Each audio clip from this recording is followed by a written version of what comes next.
council, thank you guys so much for coming out. We really do appreciate you all being here. Sorry, it's a little hard for me as my voice cracks. It's kind of a touchy subject, and to be here at home, I think it's very important that we're all here, even if we agree, disagree, or we do not know. I born and raised here. I've been next to the geothermal my whole life. I was there before it. I remember the blowout, and I was 5, and it was horrifying. It was scary, and I don't want the children that are there now to have to live through that, or their families. When you see parents that can't help their children when they're sick, it's really scary, and I give props to everyone that lived through it and did their best to keep all of us safe. Right now, I'm a student for early childhood education, and I came across a very interesting thing about lead poisoning, and I just want to say it because I think you all should hear it, and everyone here. I think it's interesting that lead poisoning is a very big deal, and a lot of people, especially doctors, recommend learning about it and doing tests on it. I don't know if everyone knows, except if you watch the video, that the steam, the air, has lead in it. The brine, which goes into our ground, has lead in it.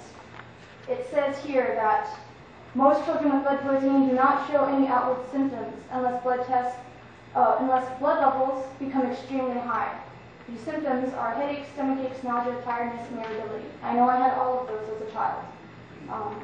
It also says when lead is absorbed into the body, it can cause serious damage to vital organs like the brain, kidneys, nerves, blood cells. Lead poisoning is especially harmful for children under the age of 6.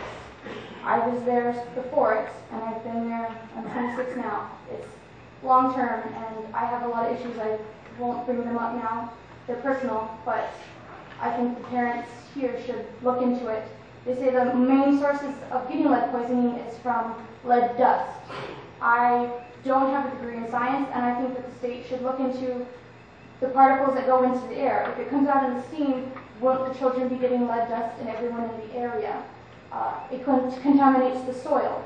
All of Lower Puna mostly is agricultural development. So we're breathing it in, it's going into our soil, and we're ultimately eating it. Some of the lead, it says, sorry, we're having a hard time, that developmental and functions of all body organs, particularly kidneys, nervous system, pretty much shuts down. The lead poisoning is much more serious when children are exposed to lead. Since their bodies are not fully developed, lead poisoning can cause brain, liver, and kidney damage, slow development, learning or behavioral problems, lowered IQ, hearing loss, and restlessness. I would just love that you guys help everyone here. Thank you, Wendy. Thank you. Thank you for your The next testify is Gary Young, to be followed by Larry Geary. Aloha. Aloha. Thank you all for coming. I've been here 23 years, and like a lot of people here, or their ancestors, we came here for a better life. What I would like to do is emphasize that we're here. How can we go forward together? Everyone here uses energy or the benefits of it in some manner or form, whether it's a solar panel, an iPhone, a computer, eyeglasses, shoes, cars, what have you. So I'm not a politician, not looking for votes, but we need to find a way that we can have energy, have modern lifestyle, have healthy children, and so on, affordable electricity. One of the things that's really exciting to me about living on an island that about 30% of the electricity is renewable. That's pretty cool in today's world. But the answer of drilling a lot more holes by some absentee corporate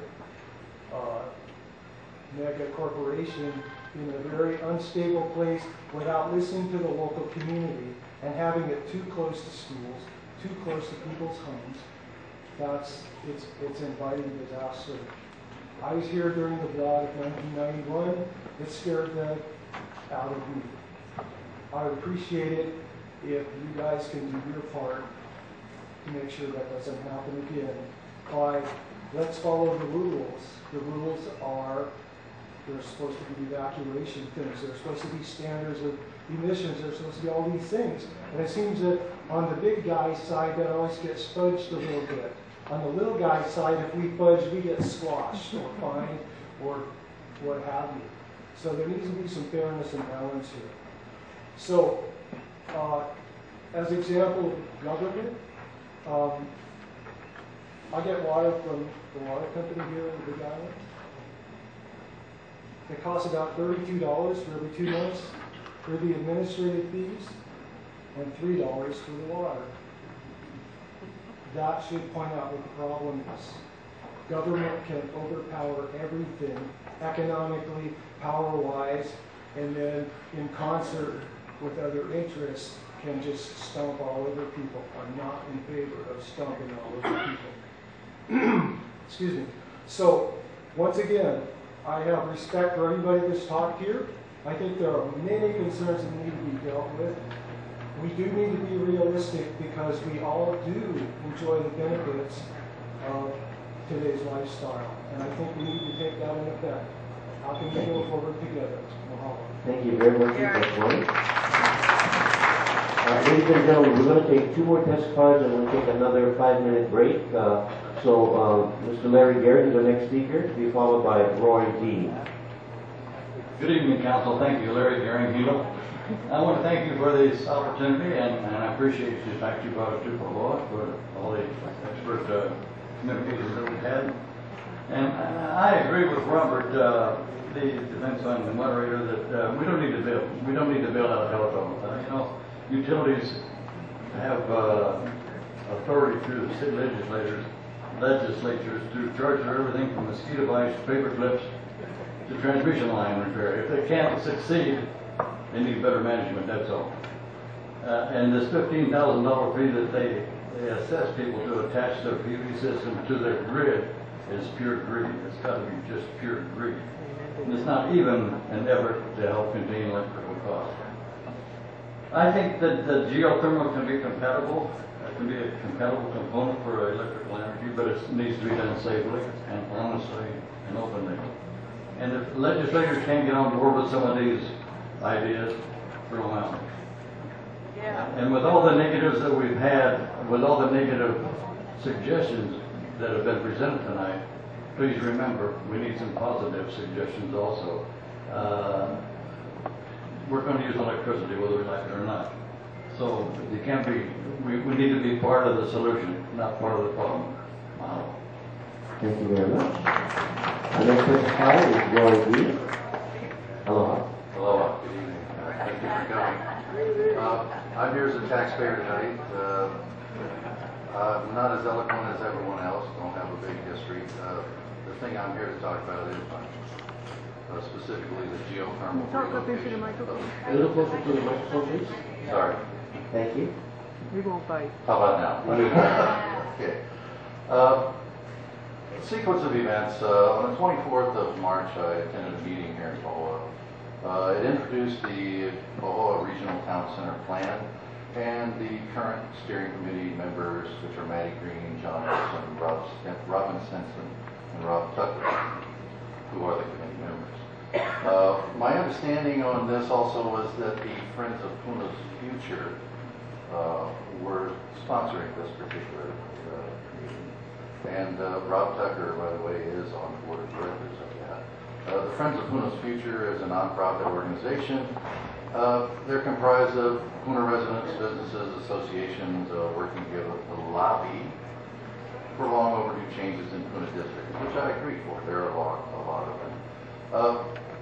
On the 10th of April, the Friends of Puna's Future asked for $69,000 from the Geothermal Relocation and Public Benefit Fund. Now, this fund was set aside for the safety and welfare of the public, not for private use. Now, also, we have several public planning committees by the county. There's the Action Committee for the Puna Community Development Plan, Barbara Bell, Frank Commendator, Matty Green, Greg Braun, a few others. The Steering Committee for the Community Development Plan is John Olson, Greg Braun again. By the way, just as a addendum, Greg Braun is a real estate agent, or more than an agent, actually. Eddie Alonzo, Stephanie Bath, Barbara Lively, Martha Walker. A big list, 19 people, well, 20 people, but only 19 since Mr. Braun is on there twice. What I want to say is, as a taxpayer, I object I do too. to a private organization requesting public funds. Yeah. Friends like that. What is their authority? Now, the question I have here now, according to the county charter, committee members, such as planning committee members, anything to do with the county, number one, they have to be nominated by the mayor. And number two, it has to be approved by the county council. Now, I have searched high and low. I cannot find anything on the letters of nomination or your approval on any of these people in any of these committees. What's going on with the money? This is public money, not private money. This $69,000, I imagine, could be used for the benefit of some of these children who are suffering from this. Yeah. What's going on, fellas? That's Fred Block. That's all his Thank you family. very much.